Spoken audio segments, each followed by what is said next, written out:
భగవాన్ కొండ దిగి వస్తున్నారు.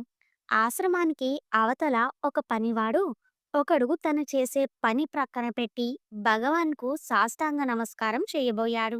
అప్పుడు భగవాన్, నీ పని నీవు చూసుకుంటే అదే నిజమైన సాష్టాంగ నమస్కారం అని అన్నారు. ఒక ఆశ్రమ సేవకుడు, అది ఎట్లా భగవాన్ అని అడిగాడు. అందుకు భగవాన్, శ్రద్ధగా తన పని తాను చెయ్యడం అంటే భగవంతునికి చేసే ఉత్తమ సేవ అంటూ భగవాన్ సన్నిధిలోకి ప్రవేశించారు. భగవాన్ కొండ దిగి వస్తున్నారు.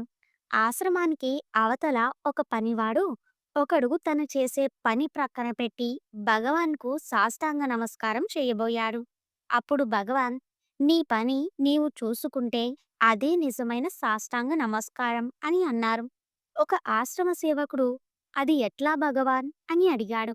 అందుకు భగవాన్, శ్రద్ధగా తన పని తాను చెయ్యడం అంటే భగవంతునికి చేసే ఉత్తమ సేవ అంటూ భగవాన్ సన్నిధిలోకి ప్రవేశించారు.